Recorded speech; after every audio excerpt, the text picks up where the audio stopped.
इतः पूर्णं ततः पूर्णं पूर्णात् पूर्णं परात् परं पूर्णानन्दं प्रपद्येऽहं सद्गुरुं शंकरं स्वयं। आज 10/6/2021 में नित्य प्रति क्रमशः प्रातः काल के स्वाध्याय सत्र में उपनिषद प्रस्थान में उपनिषद आश्रम उज्जैन से नित्य प्रति आप श्रवण करते हैं। कल तक 3 उपनिषदों का प्रसंग पूरा हुआ था, ईस, केन, कठ। आज अथर्ववेद के 3 उपनिषद हैं, प्रश्न, मुंडक और मांडुक्य। उसमें जो मुंडक है वो अथर्ववेद के मंत्र भाग का है और प्रश्नोपनिषद और मांडुक्य ये दोनों ब्राह्मण भाग में। तो यहाँ पर ब्राह्मण भाग के अंतर्गत अथर्ववेद का प्रश्नोपनिषद का आज आरंभ है। ओम तत्सद ब्रह्मणे नमः। इस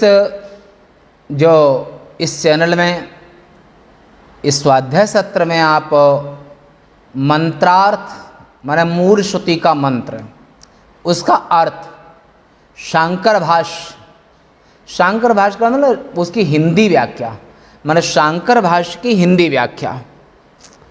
संस्कृत का लेवल बढ़ जाएगा तो इसलिए उसके भाष्यार्थ सहित। इतः पूर्णं ततः पूर्णं पूर्णात् पूर्णं परात् परं पूर्णानन्दं प्रपद्येऽहं सद्गुरुं शंकरं स्वयं। शांति पाठ। हर वेद का एक शांति पाठ होता है। तो कल आप यजुर्वेद का शांति पाठ आपने, बृहदारण्य का शांति पाठ आप पूर्णमदा, और कल आपने जो सुना था वो पहले माने यजुर्वेद का वो सहनावत सहनो भुनक्ति, ये मंत्र पूर्णमदः दोनों यजुर्वेद के हैं। और इसमें इस अथर्ववेद का जो शांति पाठ है वो यहाँ पर पहले शांति पाठ करते हैं कि स्वाध्याय के पहले एक परंपरा, शिष्ट परंपरा है, और के स्वाध्याय के पहले शांति पाठ करने का विधान है वैदिक संस्कृति में। ओम भद्रं कर्णेभिः शृणुयाम देवा भद्रं पश्येमाक्षभिर्यजत्राः स्थिरैरङ्गैस्तुष्टुवागुं सस्तनोभिर्व्यशेम देवहितं जदायो। ओम शांति शांति शांति। इसका अर्थ हुआ, हे देवगण। साधक प्रार्थना करता है जिज्ञासु, हे देवगण, हम कानों से कल्याण में वचन सुने। भद्रं कल्याणम, भद्रं कल्याणम माने कानों के द्वारा, दोनों कानों के द्वारा हमेशा कल्याणकारक, कल्याणमयी, कल्याणमय वचनों को हमारे दोनों कान श्रवण करें। यज्ञ कर्म में समर्थ होकर नेत्रों से शुभ दर्शन करें और आंखें हमेशा मंगल दर्शन करें, शुभ दर्शन करें और अच्छा दर्शन करें, खराब नहीं।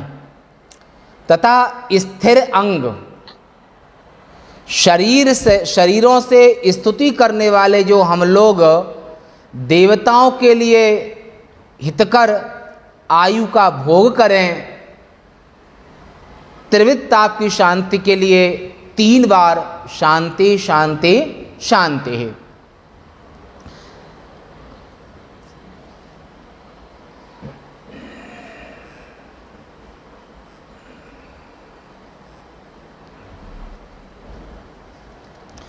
स्वस्ति न इंद्र वृद्धश्रवाः स्वस्ति नः पूषा विश्ववेदाः स्वस्ति नस्तार्क्ष्यो अरिष्टनेमिः स्वस्ति न बृहस्पतिर्दधातु।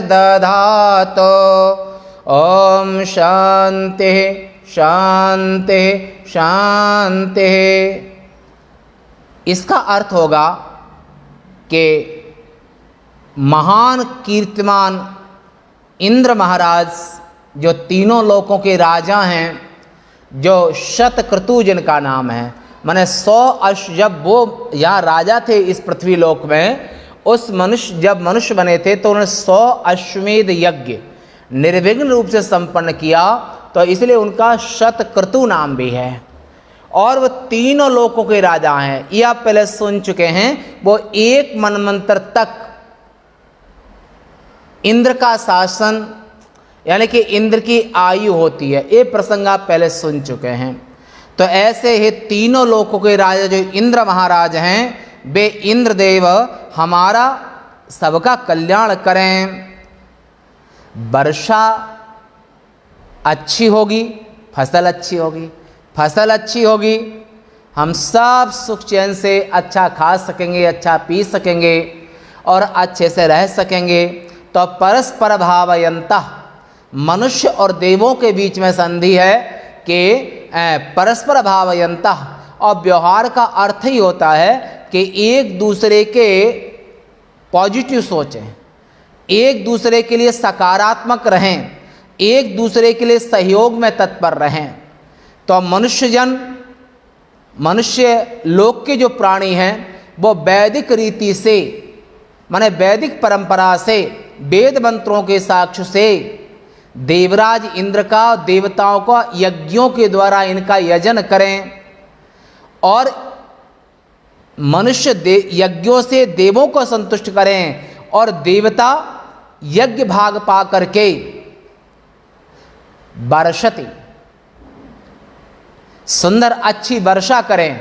जो समूची पृथ्वी में 200 से ऊपर देश हैं, समूची पृथ्वी में अगर अच्छी वर्षा होगी तो अन्न भी अच्छा होगा, समुचित होगा, किसान आबाद रहेंगे, पब्लिक आबाद रहेगी, राजा प्रजा सब सुखी रहेंगे। तो देवराज माने देवगण वर्षा अच्छी करें, जल प्रदान करें, और मनुष्य वेदों की सुरक्षा, वैदिक मार्ग का अनुसरण, वेद आज्ञा का पालन, कि संपूर्ण ब्रह्मांड का संविधान वेद है, और उस वेदानुसारी यज्ञादि कार्य संपन्न करते हुए वे देवों का यजन करें, देवताओं को संतुष्ट करें, और देवता वर्षा करके इस पृथ्वी पर अन्न आदि की प्रचुर मात्रा में अन्न पैदा हो। तो परस्पर भावयन्तः, देवताओं के द्वारा वर्षा अच्छी होती है। तो ऐसे इंद्र महाराज हमारा कल्याण सभी का करें, परम ज्ञानवान और अथवा परम धनवान। पूषा हमारा कल्याण करें। पूषा को, पृथ्वी को भी पूषा कहते हैं। पूषा एक देव का नाम है, जो दक्ष के यज्ञ में रुद्रगणों ने इनके दांत तोड़ दिए थे, क्योंकि जब सती ने अपना देह त्यागा था तो पूषा देव वहाँ पर खिलखिलाकर हंसे थे दांत निकाल करके। तो रुद्रगणों ने पूषा के दांत तोड़ दिए थे, और पूषा को आज भी जो आहुति दी जाती है वो सत्तू की, यानी कि कड़ी चीज़ तो दांत ही नहीं है तो कड़ी चीज़ कैसे खा पाएंगे। तो इसे पूषा देव और उनके बुन को नरम माने सत्तू आदिक, इस तरह से आहुति दी जाती है। ऐसे पूषा देव, भूदेवी, जगन माता जो पूषा देव हैं वो हमारा कल्याण करें, हम सभी का, पृथ्वीवासियों का। और जो अरिष्टों, अरिष्ट माने आपत्तियाँ, अरिष्ट कारक ग्रह जो अनिष्ट करने वाले हैं, जो अरिष्ट माने आपत्तियों के लिए चक्र के समान घातक कौन है? गरुण भगवान, भगवान विष्णु के वाहन। अरुण और गरुण दोनों भाई भाई हैं, तो अरुण सूर्य के सारथी बन गए, और गरुण भगवान विष्णु के सारथी बने, विष्णु के वाहन बने गरुण। और अरुण भगवान भुवन भास्कर सूर्य के सारथी बने।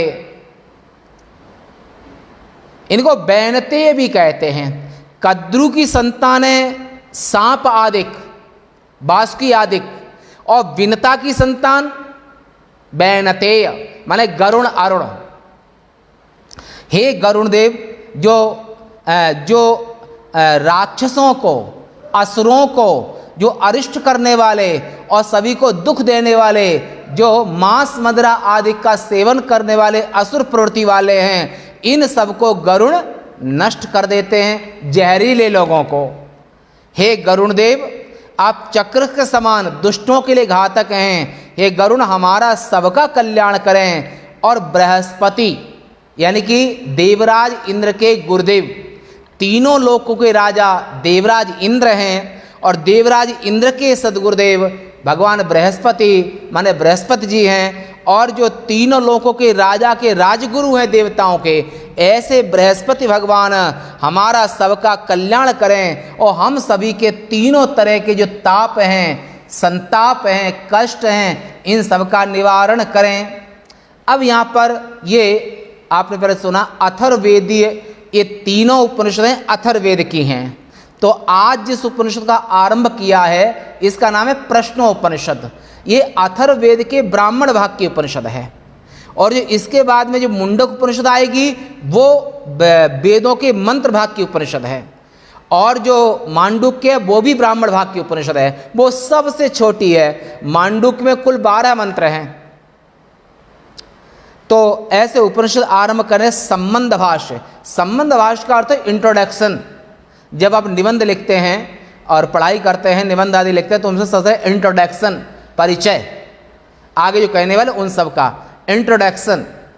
तो यहाँ पर संबंध भाष्य को पहले देख लेते हैं कि अथर्वण मंत्रोक्त मुंडकोपनिषद अर्थ का विस्तार पूर्वक अनुवाद करने वाली यह है ब्राह्मण भागीय, क्योंकि प्रश्नोपनिषद भी ब्राह्मण भाग की है और जो मांडुक्य वो भी ब्राह्मण भाग की है। तो करने वाली ब्राह्मण भागी उपनिषद अब आरंभ की जाती है प्रश्नोपनिषद। तो इस 10 उपनिषदों में प्रश्न, मुंडक, मांडुक्य 3 जो हैं ये अथर्ववेद की हैं, और मुंडक मंत्र भाग की और जो प्रश्न और मांडुक्य ब्राह्मण भाग की। तो ये यहाँ पर इसमें जो ऋषियों के प्रश्न उत्तर के माध्यम से कुछ पिप्लाद ऋषि आचार्य हैं, सुकेशा आदि शिष्य बन करके उनके पास गए। अब हम यहाँ प्रसंग आगे बताएंगे, ये कहाँ के किस जगह रहने वाले हैं भारत देश में, वो हम आगे जब मंत्र आरंभ तब बताएंगे इसको ना। तो ये ऋषियों के प्रश्न और उत्तर रूपी आख्यायिका है। आख्यायिका मतलब कथन, कहानी, जिससे कठिन विषय को, दुरूह विषय को सहज में समझ सकें। विद्या की स्तुति के लिए है। यह विद्या आगे कहे प्रकार से 1 वर्ष तक क्योंकि 1 वर्ष तक ब्रह्मचर्य, क्योंकि संसार में अगर सबसे कठिन कोई साधना है, सबसे कठिन कोई तप है, वो ब्रह्मचर्य है। तो इस उपनिषद को पढ़ने के लिए आगे आप सुनेंगे कि तो 1 वर्ष तक कठोर ब्रह्मचर्य और संयम का पालन करते हुए, गुरु की सेवा करते हुए, कि गुरु की सेवा के बिना तो संभव नहीं विद्या प्राप्त होना, वहाँ पर जब रहे तब उसके बाद में विद्या प्राप्ति की योग्यता आप में आती है। तो ऐसा कठोर ब्रह्मचर्य व्रत पालन करते हुए 1 वर्ष तक ब्रह्मचर्य पूर्वक गुरुकुल में रहना। तप का अर्थ होता है मनश्चेन्द्रियाणां एकाग्रं परमं तपः। मन और इंद्रियों की जो एकाग्रता है, मन चंचलता नहीं, बहिर्मुखता नहीं। बंदर का मन कितना चंचल होता है। गिलहरी का जो मन होता है, आप कभी देखा हो, गिलहरी छोटा होता है, जानवर, 4 पैर वाला जानवर ही होगा ना।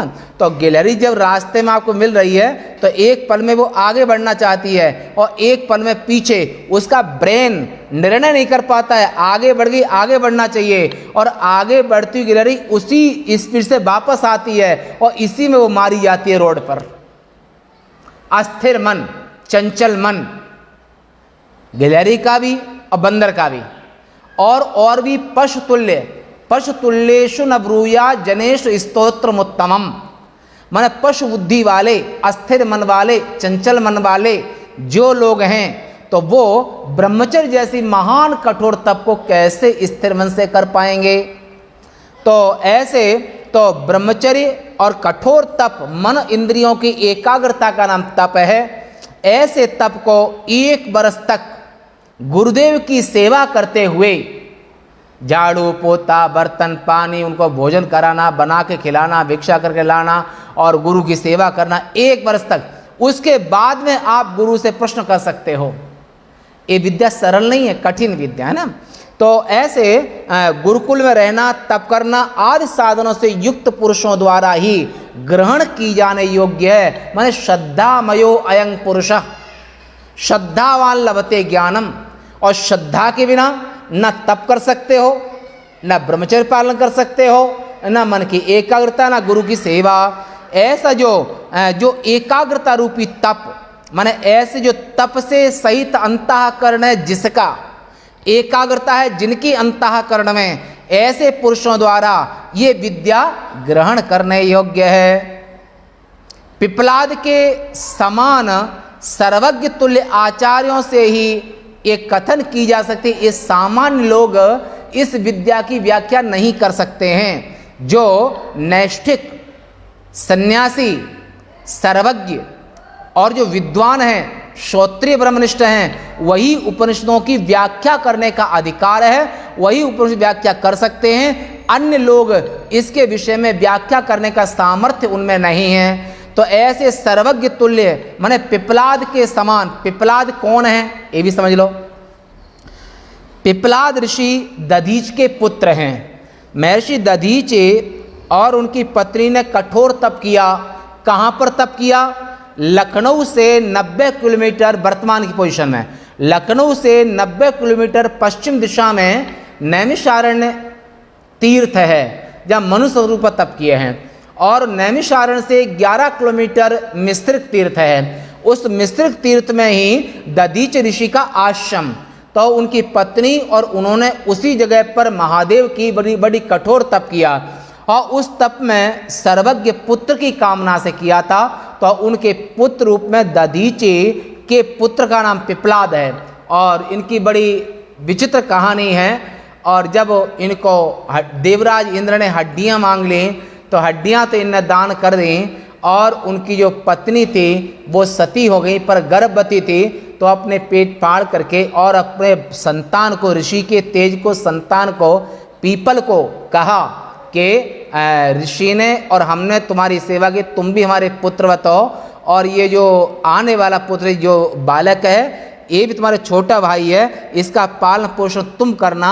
और उस पीपल को अपने पुत्र पिप्पलाद को दे करके दधीच की पत्नी दधीच ने इंद्र को हड्डियां दे दी। उस समय उनकी एज 30-40 के पास होगी लगभग, जो भी। तो वो हड्डियां दे दी और वो सती हो गई।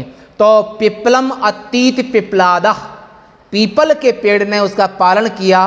पीपल का दूध आदि, और पीपल अधवक्षण धातु है और पालन। और वे महादेव के आशीर्वाद पिप्पलाद ऋषि हैं, सर्वज्ञ हैं। वो यहाँ पर इन ऋचाओं के मंत्र दृष्टा ऋषि हैं। और उनके पास जाकर के माने मिश्रिक तीर्थ है, नैमिषारण्य से 11 किलोमीटर उत्तर दिशा में, लखनऊ से 90 किलोमीटर पश्चिम दिशा में नैमिषारण्य, और नैमिषारण्य से 11 किलोमीटर उत्तर दिशा में मिश्रिक। और ऐसे नैमिषारण्य क्षेत्र में जहाँ पर आदि मानव मनु और शतरूपा दोनों ने 23,000 वर्ष तक कठोर तप किया। वही जब गंगा जी का आगमन नहीं हुआ था, उस समय पर गोमती ही गंगा कहलाती थी। और वो सृष्टि के आरंभ में मनु और शतरूपा ने 23,000 वर्ष तक कठोर तप करके और ब्रह्म सच्चिदानंद से, जिसको वेद उपनिषद नेति नेति कहते हैं, उनको उन्हें साकार रूप में दर्शन किया। और वही ने वरदान स्वरूप श्री राम और सीता के रूप में, चारों भाइयों के रूप में ब्रह्म सच्चिदानंद ने ही त्रेता के लास्ट में अवतार ग्रहण किया। वही मनु शतरूपा दशरथ और कौशल्या बने। तो ऐसे क्योंकि और जो ऐसे महान तप करने के बाद, और तप बिन की तेज विस्तारा, बिना तप के तेज का विस्तार नहीं होता है। ऐसे पिप्पलाद के समान सर्वज्ञ तुल्य आचार्यों से ही कथन की जा सकती है। जिस किसी से माने कोई भी इस ब्रह्म विद्या का आचार्य नहीं बन सकता है। इस ब्रह्म विद्या के आचार्य के लिए बहुनांग जन्मानामन्ते, बहुत जन्मों की कठोर तपस्या, त्याग, विवेक, इसकी आवश्यकता है, ईश्वर कृपा की आवश्यकता है। तभी आप उपनिषद विद्या के आचार्य बन सकते हैं, और बिना पुण्य के संभव नहीं। ये पुण्य भी कई जन्मों का हो। ब्रह्मचर्य आदि साधनों की सूचना देने से उनकी कर्तव्यता भी प्राप्त होती है कि साधक को ब्रह्मचर्य आदि की उपासना करना चाहिए। सुकेशा आदि की गुरुपसत्ति आज का विषय है कि सुकेशा आदि की गुरुपसत्ति, सुकेशा आदि 6 ऋषि हैं, ये गुरुदेव की शरण में आए ज्ञान के लिए। ओम सुकेशा च भारद्वाजः शैब्यश्च सत्यकामः शौर्यायणे च गार्ग्यः कौसल्यश्च आश्वलायनो भार्गवो वैदर्भिः कवन्धी कात्यायनः ते हैते ब्रह्मपरा ब्रह्मनिष्ठा परं ब्रह्मान्वेषमाणा एष हवै तत्सर्वं भक्षतीति तेह समित्पाणयो भगवन्तं पिप्लादम् उपसन्नाः। ओम सुकेशा च भारद्वाजः शैब्यश्च सत्यकामः शौर्यायणे च गार्ग्यः कौसल्यश्च आश्वलायनो भार्गवो वैदर्भिः कवन्धी कात्यायनः ते हैते ब्रह्मपरा ब्रह्मनिष्ठा परं ब्रह्मान्वेषमाणा एष हवै तत्सर्वं भक्षतीति तेह समित्पाणयो भगवन्तं पिप्लादम् उपसन्नाः। ये मूल मंत्र है, मूल श्रुति है। इसका हिंदी में ये अर्थ होगा कि भरद्वाज नंदन सुकेशा, शिवी कुमार सत्यकाम, गर्ग गोत्र में उत्पन्न हुआ सौर्यायणी माने सूर्य का पोता, अश्वल कुमार कौशल्य, विदर्भ देशी, विदर्भ माने जो आज के समय में नागपुर है उसको विदर्भ कहते थे, पहले विदर्भ नगरी थी, और रुक्मिणी वहीं की थी, विदर्भ माने महाराष्ट्र की थी। तो विदर्भ देशीय भार्गव, महाराष्ट्र को संतों की भूमि कहते हैं। कुरु पांचाल माने हरियाणा, पंजाब, दिल्ली, ये क्षेत्र भी वैदिक काल से ही ऋषियों की भूमि, सिद्धिप्रद भूमि रही है। हिमालय तो है ही, और नेपाल देश जिसकी लगभग वर्तमान में आबादी लगभग 3 करोड़ के पास में है, पहले के समय से वो तपोवन रहा करता था। ऋषभदेव के पुत्र जड़भरत ने उधर ही तप किया था। और ये जो घटना आप इस ब्राह्मण भाग की सुन रहे हैं, ये घटना नैमिषीय माने नैमिषारण्य क्षेत्र की है। और नैमिषारण्य से 11 किलोमीटर की दूरी पर जो मिश्रित तीर्थ है आज के नाम से, तो वहीं पर ये पिप्लाद ऋषि अपने पिता के आश्रम यानी कि दधीच के आश्रम में रहा करते थे। और वहीं का ये प्रसंग आप श्रवण कर रहे हैं नैमिषारण्य क्षेत्र से। नैमिषारण्य क्षेत्र की घटना है ये। तो विदर्भ देशीय भार्गव, कत्ति के पोते का पुत्र कवंधी, ये अपर ब्रह्म को साकार ब्रह्म माने कार्य ब्रह्म, अपर ब्रह्म की उपासना करने वाले सभी ऋषि हैं। तदनुकूल अनुष्ठान में तत्पर, हमेशा अनुष्ठान तत्पर रहते हैं। 6 ऋषिगण परब्रह्म के जिज्ञासु होकर के, और भगवान माने सर्वज्ञ हैं, पिप्लाद ऋषि दधीच के पुत्र हैं, और महादेव का आशीर्वाद है दधीच के पुत्र जो पिप्लाद। भगवान पिप्लाद के पास यह सोचकर कि ये हमें उसके विषय में सब कुछ बतला देंगे, हाथ में संविधा लेकर के पिप्लाद के पास गए। महादेव भक्तों के ऊपर अति शीघ्र प्रसन्न होने वाले हैं। और महादेव के आशीर्वाद से, महादेव को अविनाशी भी कहते हैं, ब्रह्म स्वरूप हैं, और उपनिषदें उन्हीं महादेव की व्याख्या करती हैं। ऐसे महादेव की उपासना पुत्र की कामना से करो, धन की कामना से करो, विद्या की कामना से करो, किसी कामना से करो, अगर संसार में भी कोई कामना है तो महादेव की उपासना से सब कुछ संभव है। कृतयुगे भगवान ब्रह्मा, त्रेतायां भगवान हवि, द्वापरे भगवान विष्णु, कलौ केवल महेश्वरा। सतयुग में ब्रह्मा की पूजा अर्चा तपस्या से सिद्धियां प्राप्त होती थीं। त्रेता में यज्ञों के माध्यम से, यज्ञों के द्वारा सिद्धियां प्राप्त होती थीं। द्वापर कर रघुपति पद पूजा, द्वापर भगवान विष्णु की पूजा अर्चा से सिद्धियां प्राप्त होती थीं। और कलयुग के आराध्य देव भगवान महाकाल हैं, महादेव हैं, देवादिदेव महादेव हैं। और पूरे कलयुग जब तक रहेगा, 4,32,000 वर्ष तक कलयुग के हर युग के आराध्य हैं, और कलयुग के आराध्य महादेव हैं। और वैसे तो महादेव सृष्टि के आरंभ से महाप्रलय तक ब्रह्मा और विष्णु को भी महादेव ने उत्पन्न किया। ये बात आप शिव महापुराण के विदर्श संहिता में सुन चुके हैं। भाष्य। भरद्वाज का पुत्र भारद्वाज, जो नाम से सुकेशा था, एक ऋषि। शिवी का पुत्र शैब्य, जिसका नाम सत्यकाम था। सूर्य के पुत्र को सौर्य कहते हैं। उपदा में अपत्य अधिकार में दीर्घ हुआ, सिद्धांत कौमुदी के हिसाब से, और उपदा में अपत्य अधिकार में दीर्घ। उसका पुत्र सौर्यायणी, जो गर्ग गोत्रोत्पन्न, गर्ग ऋषि ज्योतिष के बड़े भारी विद्वान सृष्टि के आरंभ से रहे हैं, और भगवान कृष्ण के कुल गुरु हैं। ये गर्ग गोत्रोत्पन्न होने से गार्ग्य, उपदा में दीर्घ हुआ इस जगह पर, गार्ग्य कहलाता था। यहाँ सौर्यायणी के स्थान पर, सौर्यायणी के स्थान पर सौर्यायणी ईकारांत प्रयोग छांदस है, वेद का प्रयोग है, ईकारांत है ना।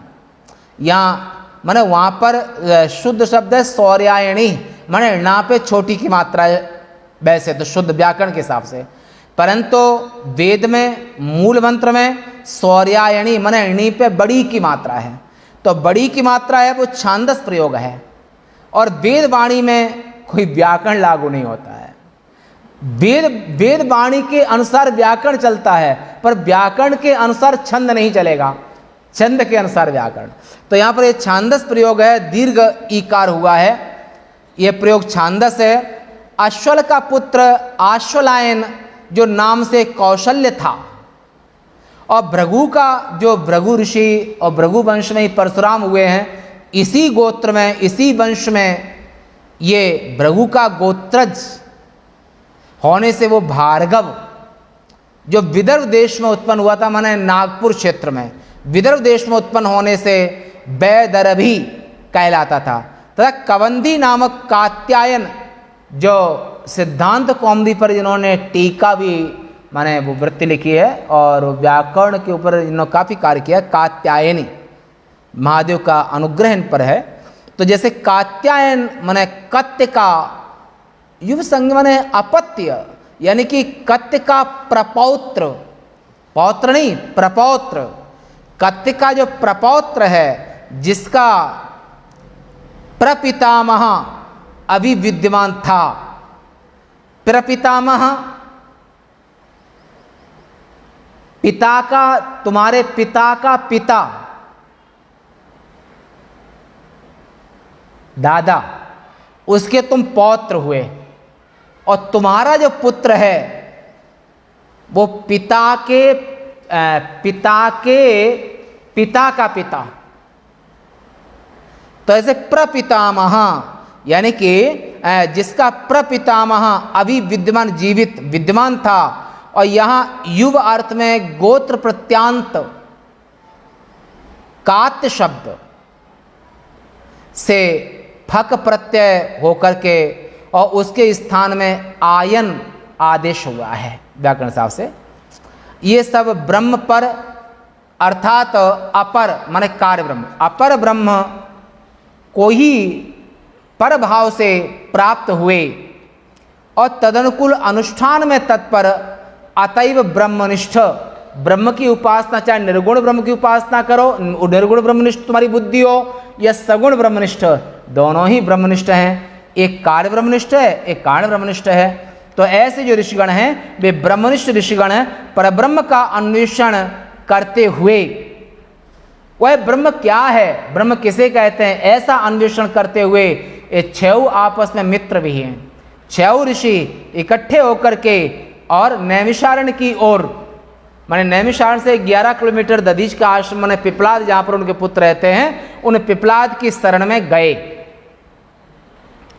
इस प्रकार उसकी खोज करते हुए उसे जानने के लिए, ब्रह्म को जानने के लिए, यह समझ कर कि ये हमें सब कुछ बतला देंगे, सर्वज्ञ होगा वही तो बतलाए, ज्ञानी होगा वही तो ज्ञान दे सकता है, अज्ञानी क्या देगा। आचार्य के पास गए, किस प्रकार गए, इस पर कहते हैं कि जब आचार्य गुरुजी, देखो राजा के पास में, सदगुरु के पास में, भगवान के पास में, और जिस घर में छोटे बच्चे हो वहां पर ही खाली हाथ नहीं जाना चाहिए। कुछ हाथ में भारक ग्रहीत हस्ता, कुछ हाथ में कुछ बैठ लेके जाना चाहिए। गुरु के पास भी जब जाओ, संत के पास जब जाओ, भगवान के मंदिर में जब जाओ, तो खाली हाथ मत जाओ। खाली हाथ गए, मत्था टेके, अपनी मांगों की लिस्ट पकड़ा दिए, ये नहीं। निष्काम भाव से ब्रह्म की उपासना करो। और जब भगवान के पास में, गुरु के पास जाओ, तो हाथ में कुछ भेंट दक्षिणा आदि, फल आदि, और यहां पर ज्ञान लेने गए हैं तो समिधा लेकर के, लकड़ी लेकर के, तो हाथ में समिधा के भार उठा रखे। ऐसे होकर पूज्य आचार्य भगवान पिपलाद के पास में, पिपलाद की शरण में छह ऋषि पहुंचे। तानः स ऋषिर्वाच भूय एव तपसा ब्रह्मचर्येण श्रद्धया संवत्सरं संवत्स्यथ यथा कामं प्रश्नान् पृच्छत यदि विज्ञास्यामः सर्वं वो वक्ष्याम इति। यदि हमको ज्ञान होगा, जो तुम प्रश्न करो, पहले 1 वर्ष तक ब्रह्मचर्य का वास करते, ब्रह्मचर्य पालन करते हुए और सेवा करो, उसके बाद 1 वर्ष के बाद तुम प्रश्न करना।